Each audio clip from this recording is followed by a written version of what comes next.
A question I keep asking is it really a different fly if all you do is change the colors?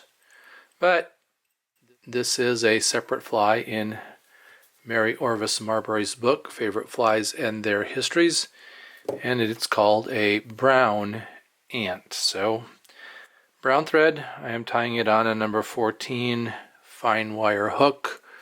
It has a gold tag, so I'll put in some gold tinsel. I'm tying it with the silver side towards the hook so that when I wrap it, flip it, the gold shows. And the number of wraps here is going to vary depending on how wide of a tinsel is used. This is an extra small tinsel, and so it looks like 4 wraps, maybe. Just down the bend of the hook a little bit and back up.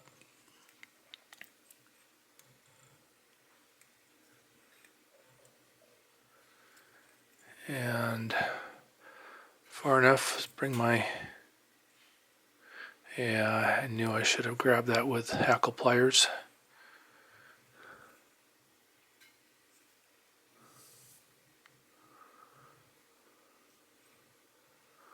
Alright, no damage done.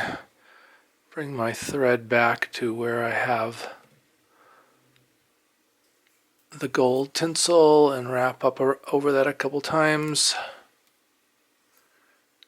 And I can clip that out.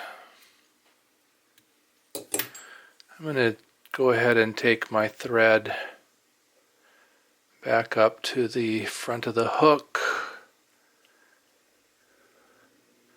And I'm going to be building the brown body with the thread, so a couple layers here is okay.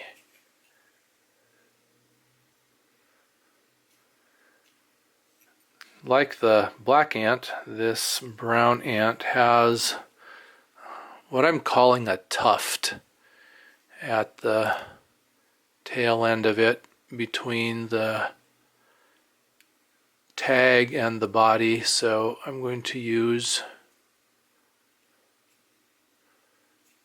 some black ostrich herl, and this one in the illustration seems to be a little bit bigger than the one in the black ant. So it's kind of more like a little ball back here.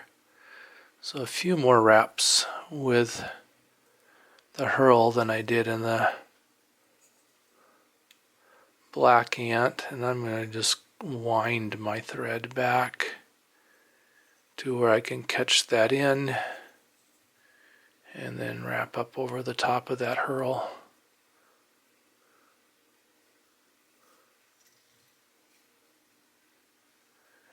And go ahead and cut that out. And then I'll put a few more layers of brown on, and that will knock all those herl fibers down, lay them down underneath as I build up the brown body on this brown ant. I'm never quite sure what ought to come first with these flies that Mary tied for her book. Whether I should put the wing in first or whether I should put the front hackle in first. I think I'm going to do the hackle first. That way it helps the wings stand up a little bit more. So this is just some brown hackle, and I did clip the front or the butt end of that to create those little barbed points, and then I can wrap that, grab it with the hackle plier,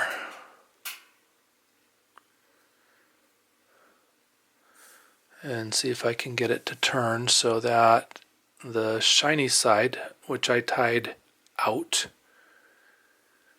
will also then be forward as I wrap. That'll help those fibers bend backwards towards the bend of the hook a little bit.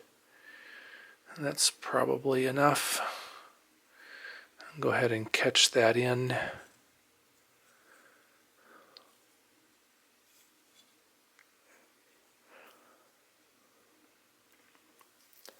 And I'm going to wet my fingers, and that helps me pull back on everything. And just wrap up over the end of that feather, and then try to snap it out. Okay, took a couple snaps, but we got it. For the wing on this fly, according to the illustration, the wings are gray.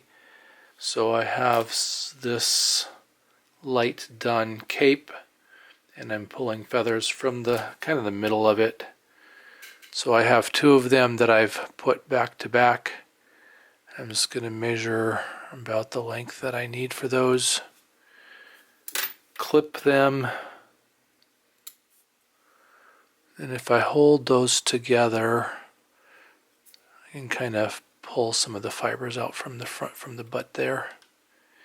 And then just lay those in on top of that hackle.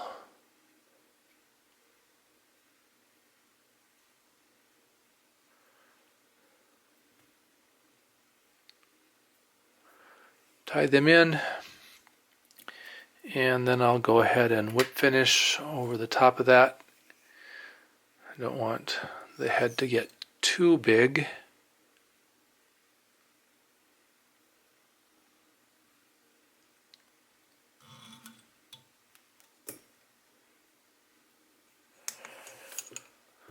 Go ahead and clip out my thread.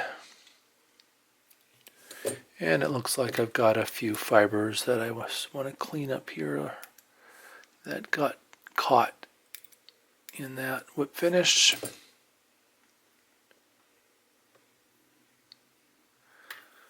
I am going to put some head cement on the head. I do use a diluted Goop, and I will put a recipe for that Goop solution in the description.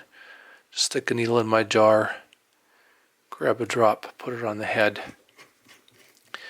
That will dry clear. And then I'm going to take a hackle feather and pass it through the eye of the hook. That way I make sure that that eye is clean. If that hackle feather will go through there, then it can certainly receive a tippet.